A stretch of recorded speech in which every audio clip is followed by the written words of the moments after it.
오늘 말씀에서는 환난과 박해를 받고 있는 교회에게 이제 주시는 말씀입니다. 하나님께서는 이제 요한에게 성전을 측량하라라는 말씀을 하시죠. 1절입니다. 내게 지팡이 같은 갈대를 주며 말하기를 일어나서 하나님의 성전과 제단과 그 안에서 경배하는 자들을 측량하되, 성전과 제단과 그 안에서 경배하는 자, 하나님의 백성들을 측량하라 하는 말씀입니다. 이 측량하다라는 뜻은요, 하나님께서 인치셨잖아요. 하나님의 것입니다. 그러니까 인치심을 받은 하나님의 백성들, 주의 자녀들을 하나님께서 보호하신다라는 뜻이에요. 그러니까 측량하다라는 의미는 보호하신다라는 뜻입니다. 그런데 2절에 보니까 성전 바깥 마당은 측량하지 말고, 성전 바깥 마당은 측량하지 말라라고 말씀하시고, 그냥 두라. 이것은 이방인에게 주었은즉 그들이 거룩한 성을 42달 동안 짓밟으리라. 성전 안쪽에 있는 제단과 그 안에 경배하는 자를 측량하지만 성전 바깥 마당, 이 이방인의 뜰이죠. 그 마당은 측량하지 말라라고 하는 게 무슨 뜻일까요? 측량하지 말라라는 것은 하나님께서 보호해주지 않는다라는 뜻입니다. 이 말은 하나님께서 택하신 교회와 성도들은 하나님께서 지켜주고 보호해 주시지만, 외부적으로는, 밖에서 보았을 때는 교회와 성도들이 핍박과 박해를 받게 될 것임을 말씀하고 있는 거죠. 그러니까 우리가 늘 지금 이 요한계시록 말씀을 읽으면서 생각해야 할 것은 그 시대, 이 초대교회 당시의 성도들의 상황을 이해를 해야 됩니다. 이 요한계시록은 박해와 핍박 가운데 있는 성도들에게 소망을 주기 위해서 주신 말씀이에요. 그러니까 하나님께서 성도들을 지켜주고 교회를 지켜준다. 근데 교회를 지켜주고 성도를 지켜준다고 해서 박해가 없는 것은 아니다. 우리는 그렇게 생각하잖아요. 내 삶에 어떤 고난이 찾아오면, 어려움이 찾아오면 왜 하나님 나를 지켜주지 않으시지? 나를 버리셨나? 라는 생각이 있는데 그렇지 않다는 겁니다. 하나님께서는 우리를 지켜주시고 보호해 주십니다. 우리 교회를 지켜주십니다. 그렇다고 해서 아무런 일이 없고 평안하고 형통하다는 뜻은 아니다라는 것이죠. 그러한 박해와 고난과 역경 가운데서도 하나님의 보호하심이 있다라는 말씀이에요. 마찬가지입니다. 우리의 삶도 고난이 있어요. 환난이 있어요. 그러나 하나님께서 우리를 지켜주십니다. 지금 이제 우리 피택자들 교육이 있는데요. 피택자 교육 중에 이제 장로 피택자 교육 중에 장로는 나시린으로서 하나님 앞에 목숨을 바쳐야 된다라는 아주 강력한 메시지가 있어요. 근데 그런 내용 중에 이제 순교에 대한 내용이 나왔어요. 그러니까 어떤 분이 이렇게 얘기해요. 목사님, 솔직히 자기는 순교를 해야 하는 그런 상황, 그럴 때 자신이 없다는 거예요. 성도 여러분들은 어떻습니까? 순교를 해야 하는 상황, 예수님 믿을래? 믿고 지금 총살 당할래? 예수님 안 믿는다고 얘기하고 살래? 라고 한다면, 실제로 우리가 그랬잖아요. 우리가 예전에 공산당이 저들어와서 교회를 많이 박해하고 그때 많은 분들이 순교하셨거든요. 그래서 예수 믿는 분들, 특히 목사님과 장로님들이 순교를 많이 당했어요. 그럴 때 자신이 없다는 거죠. 저도 자신이 없어요. 우리는 순교할 수 없죠. 우리는 고난을 이길 수가 없습니다. 하나님께서 고난을 이길 수 있는 힘을 주셔야 되는 거예요. 지금 초대교회 성도님들이 그런 박해와 환난과 고난 속에서도 순교하면서 믿음을 지킬 수 있었던 것은 하나님께서 지켜주셨기 때문이다 라는 것이죠. 내가 믿음을 지키는 게 아닙니다. 내가 순교하는 게 아니에요. 하나님께서 순교할 수 있는 믿음을 주시고 믿음을 지킬 수 있는 은혜를 주신다라는 것이죠. 하나님은 감당치 못한 시험을 허락하지 아니하시고 또한 피할 길을 허락하신다라는 말씀을 우리는 믿고, 혹시 고난 가운데 있습니까? 그렇다면 하나님한테 도움을 구하시기 바랍니다. 하나님, 저에게 견딜 수 있는 힘을 주시옵소서. 하나님께서 끝까지 우리를 지켜주실 것입니다. 3절입니다. 내가 나의 두 증인에게 권세를 주리니 그들이 굵은 베옷을 입고 1260일을 예언하리라. 여기서 두 증인은 누굴까요? 두 증인은 교회를 의미합니다. 증인은 두세 사람이 필요해요. 한 명은 증인이 될 수가 없어요. 그래서 증인 두 사람이다 라는 것은 지금 이 교회가 전하는 메시지가 복음이 사실임을 말씀하고 있죠. 하나님께서는 교회에게 복음을 전할 사명을 주셨다. 너희들은 증인이다.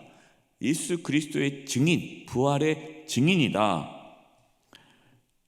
박해를 받아도 절망하지 말고 이 복음 전파의 사명을 감당하라라고 말씀하고 있습니다. 우리의 사명은 무엇일까요? 우리의 사명도 복음 전파죠. 예수님의 증인이에요. 지금 우리의 관심은 무엇입니까? 믿지 않는 우리의 가족들, 주변 분들에게 예수님을 전할 수 있기를 바랍니다. 5절입니다. 만일 누구든지 그들을 해하고자 하면 그들의 입에서 불이 나와서 그들의 원수를 삼켜버릴 것이요 누구든지 그들을 해하고자 하면 반드시 그와 같이 죽임을 당하리라. 교회를 해하고자 하는 자는 하나님께 심판을 받는다라는 겁니다. 우리는 하나님께서 세우신 교회를 지켜야 돼요. 교회를 든든히 세우는 데 힘을 써야 합니다. 그래서 교회를 넘어뜨리고 방해하고 무너뜨리는 세력과 싸워야 되죠.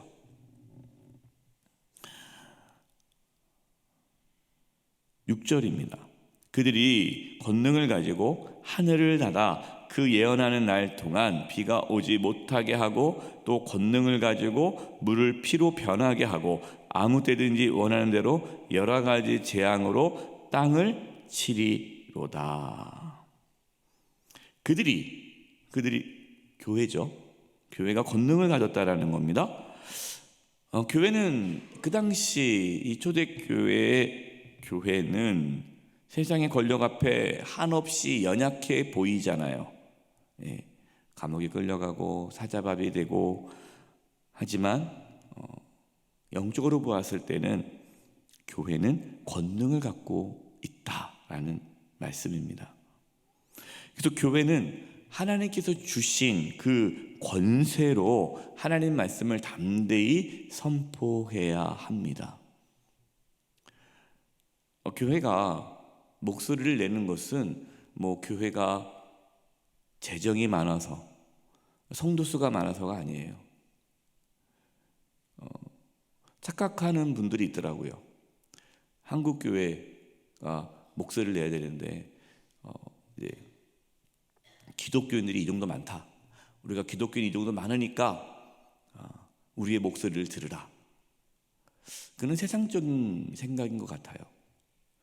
우리가 말씀을 전하고 선포하고 진리를 전하고 이것이 옳다, 이것이 거룩한 일이다 라고 선포할 수 있는 것은 우리의 어떠한 힘에 의해서 그것을 전하는 게 아니죠. 우리는 하나님의 권세를 믿고 진리임을 알기에 전하는 겁니다. 그러니까 우리 안에 그러한 담대함이 있어야 돼요. 담대함. 7절입니다. 그들이 그 증언을 마칠 때에 무적행으로부터 올라오는 짐승이 그들과 더불어 전쟁을 일으켜 그들을 이기고 그들을 죽일 터인즉. 자, 보십시오. 그들이 증언을 마칠 때, 그들은 누굽니까? 교회죠. 교회가 하나님 주신 권세로 복음을 전해요. 그런데 무적행으로부터 올라오는 짐승과 전쟁을 일으켰는데 이 짐승이 교회를 이기고 교회 성도들을 죽인다 하는 겁니다. 이것은 지금 교회가, 초대교회를 지금 보시는 거예요. 지금 초대교회가 그러한 박해 가운데서도 계속 복음을 전하지만 이 사탄은 교회를 박해하고 성도들을 죽이잖아요. 그러니까 겉으로 봤을 때는 마귀가 이기는 것 같죠. 사탄이 이기는 것 같죠. 로마 황제가 이기는 것 같죠. 절대 권력을 가진.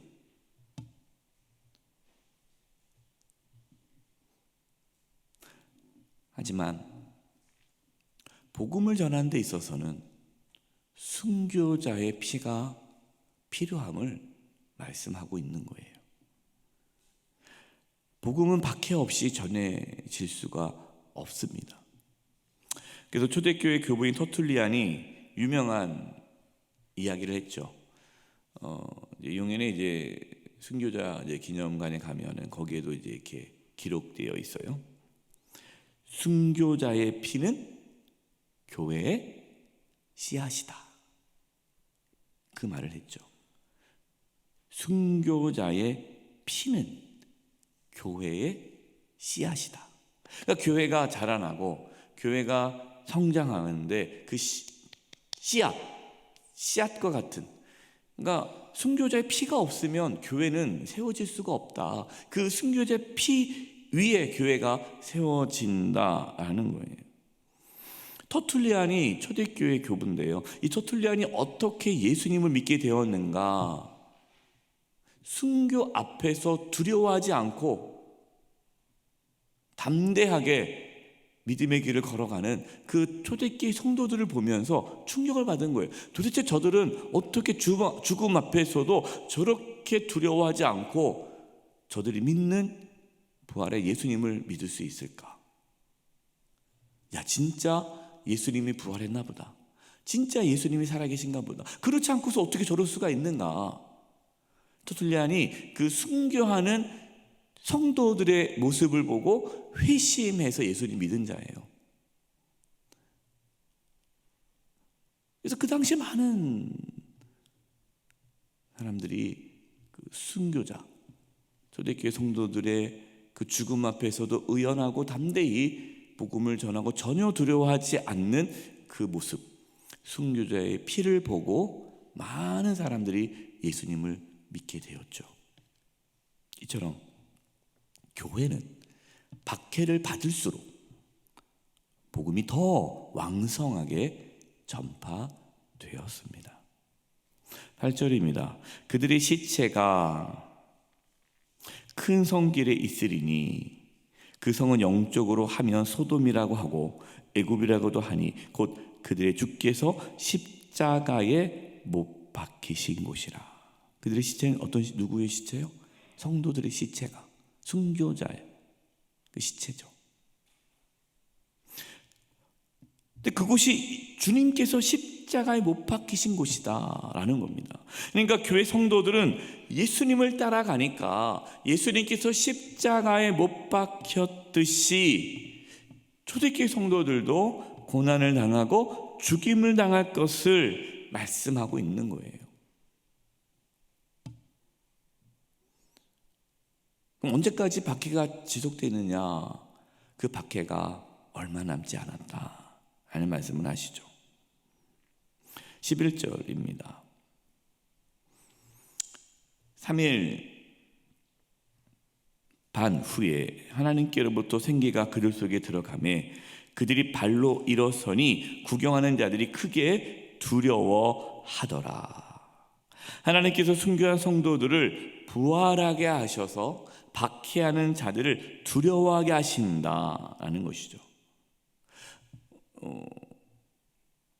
우리는 이 땅에서 박해를 받고 핍박을 받겠지만 그러나 그것으로 끝나지 않고 우리는 부활을 합니다. 그렇기 때문에 우리는 어떠한 어려움과 환난과 고난 가운데 있어도 부활의 소망을 갖고 살아야 됩니다. 12절이에요. 하늘로부터 큰 음성이 있어 이리로 올라오라 함을 그들이 듣고 구름을 타고 하늘로 올라가니 그들의 원수들도 구경하더라. 박해 가운데서도 끝까지 믿음을 지키는 자는 부활하여서 주님을 맞이하게 된다라는 말씀이에요. 사랑하는 성도 여러분, 우리에게도 이 부활의 소망이 있습니다. 우리가 믿음으로 살아갈 때에 박해를 받을 것입니다.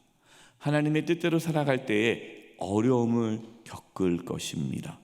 박해 가운데서 끝까지 사명을 감당하는 우리 영세교회와 우리 모든 성도님들이 되어 주님 맞이할 수 있는, 깨어있는 그러한 신앙인 될 수 있기를 주님의 이름으로 축원드립니다. 기도하겠습니다. 하나님 아버지, 예수님 다시 오심을 준비하며 깨어있게 해주시고 어떠한 환난과 박해와 역경 가운데서도 믿음을 지키게 해주시고 복음을 전하며 예수님을 따르게 하여 주시옵소서. 부활의 소망 가운데에 살아가게 해 주시옵소서. 예수님의 이름으로 기도드립니다. 아멘.